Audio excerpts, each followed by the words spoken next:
Hey everyone, welcome to the E2 Effective Elders podcast. E2 is devoted to coaching your elder team to win by providing biblical and practical resources in authentic relationships. E2 wants nothing more than to equip you to move God's kingdom forward in the place you're serving Jesus.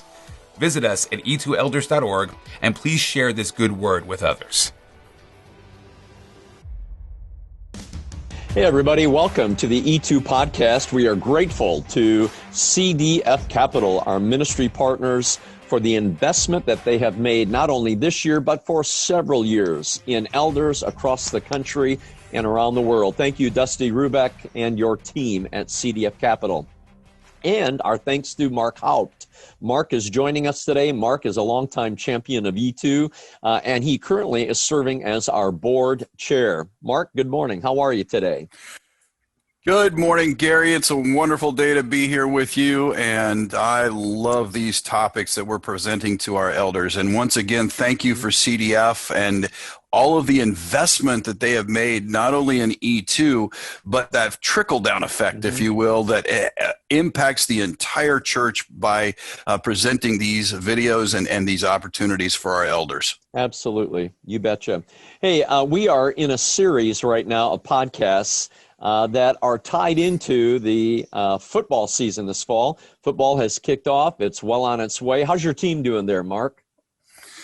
Oh, we are the Deadskins. So you'll see that I'm wearing a former Washington Redskins jersey here. We call them the Deadskins in our bad seasons, but now they are really the Deadskins because the team name just doesn't even exist now. So we're the Washington football team. Maybe that jersey is going to be worth some money someday. Not this one. It's well used, but sure. Got it.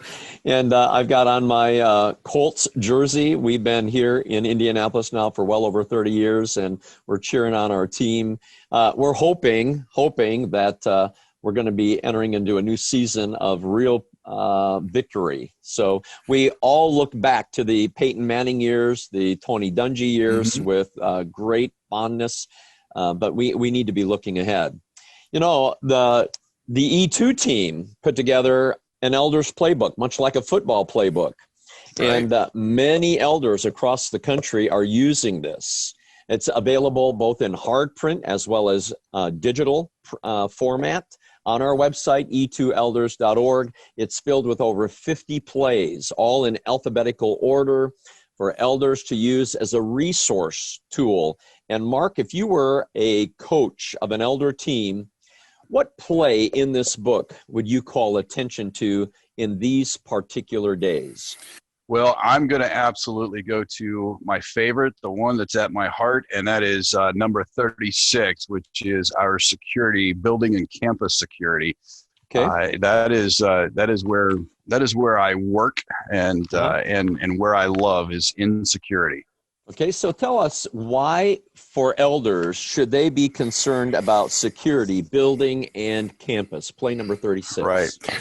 Well, you know, much like a lot of things that are going on in this world today, there are a lot of evils that are occurring. And unfortunately, this is a somber topic where we have seen in the news, we've maybe even seen in our very own churches and our very own backyards where church violence, and I'll use that term generically because that you know, we see the situations where shootings occur. Those are in the media, but there's plenty of other church violence that occurs as well. Everything from distraught parents who are involved in divorce cases coming in, trying to collect children from the children's ministry, and the church not being aware of the challenges and situations there, and having to get in the middle of that, all the way up through, you know, unfortunately, people who are mentally, who have mental health problems and mentally distraught coming into the church and disrupting worship services or disrupting the church office. So these security situations on the campus go all those gamuts, but even the small things with liabilities this day and age having a fender bender in the parking lot becomes an overblown situation where maybe the two parties are not warring between each other. They're very willing to take care of it, but the insurance companies for those two get involved, and they want CCTV, closed circuit television footage. They want police reports and things like that. So the church having property, the church having people, and the church having an open door is where we are with our society and with security these days. The elders are absolutely focused on the spiritual well-being of the church, but they also have to be focused on the threats that exist to that spiritual well-being of the church through these outside forces. Yep. In the book of Acts, chapter 20, the Apostle Paul, when he was turning in his letter of resignation to the elders of Ephesus, he said, be shepherds of God's flock that is under your care, of which the Holy Spirit has made you overseers. And he says, and then he goes on and he says, I know that after I leave, savage wolves will come in to destroy the flock. Now, obviously, he's not speaking about literal wolves, but he was saying that flock, that gathering of believers, would be at risk of the kingdom of darkness. And Jesus, in John 10, verse 10, he says that the thief has come to kill, steal, destroy. So we know undeniably that the evil one is wreaking havoc across the country, around the world, and wants to take out every congregation. Elders are the protector. And we're not just protecting the doctrine of the church, we're literally charged with protecting the flock. So, and you gave some great examples there with regard to security. And, your line of work, you're a CSO, a chief security officer of That's correct. enormous company that works across the country. And if I'm not mistaken, you've told me that the federal government is one of your clients, correct? They are, yes. We do have federal government, and we do have to meet those federal government standards in security, not just at the data security level, but also at that physical building and campus security type of level, and dealing with our people as well. So when you mention security, you've mentioned, for example, campus security, making sure that people are safe. But now when we just stop and think, some churches where they are doing things online, giving, etc., there's a whole data security layer that elders need to be aware of. Not that they are the ones to go out and secure those services, but they need to make certain that those services are in place. That's correct. Absolutely, there is a whole gamut of security that the campus now extends beyond the physical campus. So, elders need to be concerned not only about the giving aspect, the transfer of money, and making sure that their vendors or themselves are what we call PCI, or payment card industry data security standard compliant. That is the standards that the Visas and the MasterCards, the American Expresses, they've all come together in a conglomeration and call themselves the PCI, or payment card industry. And they're the ones that set those standards for how those systems should be protected. But a lot of churches don't even consider the other ramifications. Here we are in the middle of a pandemic type of situation. And of course, we want to be able to help our flock and to be able to shepherd that flock. And part of that is learning of people who get sick, and then pushing that information back out via email or via some sort of prayer chain. But a lot of those types of situations fall in line with a law called HIPAA, which we're all familiar with when we go in to visit the doctor, but we don't take into consideration when we walk into the church.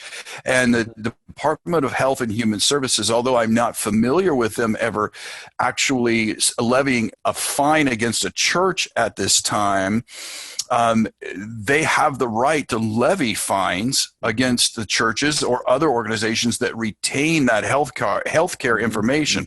And as we move forward inside this pandemic, we're not only dealing with people who might be in the hospital and pushing that information out through prayer chains, but there's some states like Pennsylvania that are requiring requiring that if we want to meet in person, that we take health information from every entrant to the building, record that, and maintain that for a period of time. So, for example, I was in Pennsylvania the other day at a data center.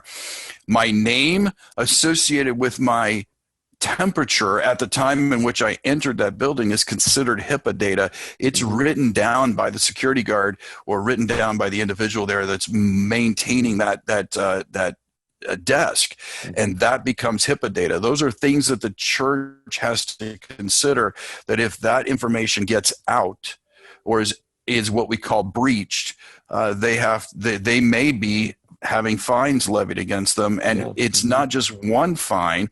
It is a fine against every single individual record. So Gary, if you and I are the only two records that are listed on taking our temperatures, for example, walking into the E2 office, and that record gets lost, there's 2 fines that are levied, not one. Because it's 2 individuals that are considered the records.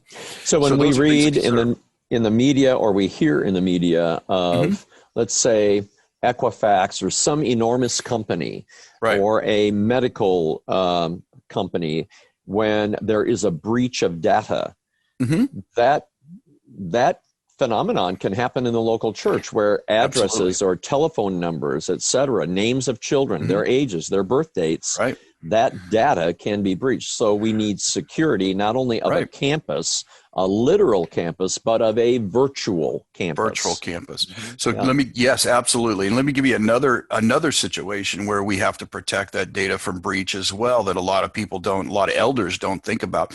And that is, I mentioned earlier, when you have parents that are separating and divorced involved, there may be, in some cases, court orders that, such as a court order against contact, that prevents one parent from gaining access to even the location of another parent and the children for their protection. So these court orders of protection exist. And if somehow that data is handed over, in a nice way, let's say a husband asks about where his wife is at, and then he goes to that location and attacks her, the church could be liable for that in multitude of ways. So we have to be careful about how we would do that. And we have to be making sure that we have policies and procedures in place, as much as we do not want to look like a business, and we do not want to look like we're this uncaring type of environment. There are protections that we need to put in place as elders, as well as just in general as the church. And I would assume, buddy, that you would be available for an email exchange, a telephone call, if we have elders out there who want to connect with somebody who knows a lot about security. Are you available? Absolutely. I love to talk to people about common sense security. So don't be afraid to come talk to me about it and think that I'm going to give you a litany of things that you have to follow. My goal is to make it a common sense approach to the situation, but yet also living within the boundaries that are given to us. Absolutely. So, play number 36 has got some great consideration. It's a good place to start. Play number 36 in the Elders Playbook. And then for continuing conversation, please email mark@e2elders.org. He wants to keep that conversation going in that regard. So remember, everybody, the playbook, it's on sale right now, 20% off while we are in this series at our podcast. We sure do appreciate all that you're doing, Mark, for the kingdom. And one thing I did not yet mention is I know that you are looking into a church risk assessment possibility. And That's correct. We are definitely looking at that. You bet. And as the Lord gives us thought and direction, I'm sure that we're going to have you back on the podcast so that we can make known to people if indeed E2 is going to be able to venture into that area of service for a church. Absolutely. Blessings. Okay, well, Mark, have a great day and enjoy that next game of the Washington team. That's right. The Washington team. There you go. All right. Later. Bye-bye.